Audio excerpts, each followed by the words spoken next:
sekelebat bayangan hijau tiba-tiba muncul di kancah pertempuran.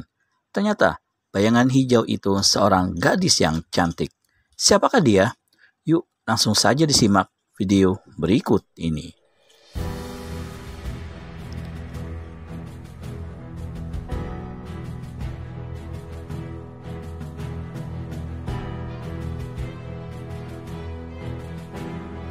Ini membuat Kiat Bo Hosiang lupa segala-galanya, dan diam-diam orang-orang Mongol mulai memperalatnya. Memang banyak gunanya toko lihai ini oleh kaum penjajah.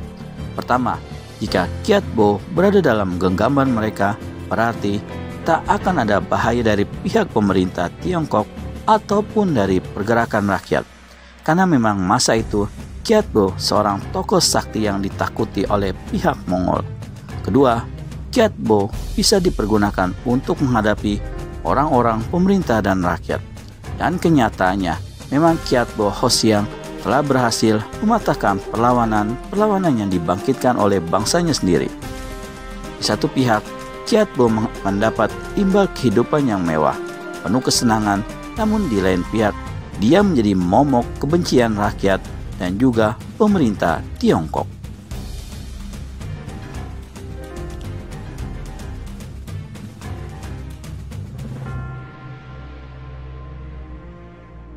Salah satu dari orang yang membencinya ialah muridnya sendiri, Li Beihun, yang telah digemblengnya selama lebih dari 10 tahun.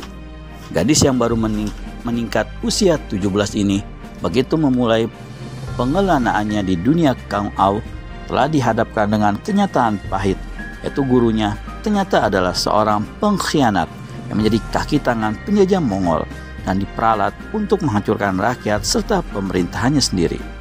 Sedangkan dia sendiri yang walaupun masih muda tapi dapat membedakan mana yang betul dan mana yang salah, telat memilih untuk berpihak perjuangan rakyat tertindas. Karenanya, dalam petualangannya, gadis ini berulang kali membantu pasukan rakyat, dan di samping itu, setiap dia mendengar ada pejabat-pejabat pemerintah di daerah-daerah yang berlaku keji serta semena-mena, pastilah dia turun tangan untuk menghukum pejabat itu. Sekali dua kali diberi peringatan, tapi bila masih tidak mau insyaf, Beihun tak segan-segan untuk menebas batang lehernya. Dalam melakukan hal yang dianggapnya sebagai tugas kewajiban itu, tentu saja Beihun mendapat tantangan dan menghadapi lawan-lawan berat. Dan salah satu di antaranya adalah gurunya sendiri, yakni Kiat Bo Hosiang. Sebelumnya, Kiat Bo Hosiang telah memberi peringatan keras pada muridnya itu, dan untuk tidak ikut campur dalam kekalutan yang berkecamuk akhir-akhir ini. Namun, Beihun tak mau peduli, karena dia yakin apa yang dilakukannya adalah benar. Dia sadar ilmu kepandaian yang dimilikinya bukanlah untuk membuat dia menjadi beo atau berlepas tangan ataupun melakukan perbuatan-perbuatan yang salah, tapi justru guna menolong orang-orang yang tertindas untuk kebaikan dan membela keadilan serta kebenaran.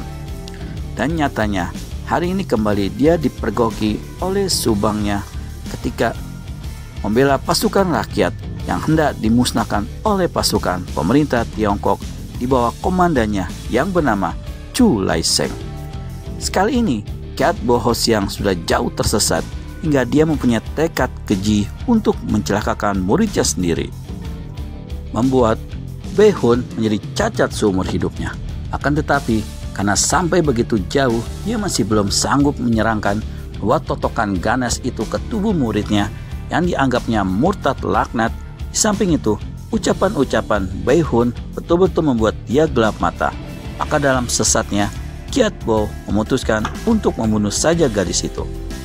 Li Beihun tersirap darahnya ketika melihat tiba-tiba suhunya mengeluarkan senjatanya yang hebat, yakni tongkat baja yang kedua ujungnya bercagak. Suhu, orang-orang Mongol betul-betul telah membuat kau jadi buta mata dan hati serta pikiran. Insyaflah Suhu, seru Beihun. Tapi seruan itu justru membuat Kiat Bo Hosiang jadi semakin naik hitam. Tongkat bajunya berkiblat, sinar putih menderu-deru menyilaukan.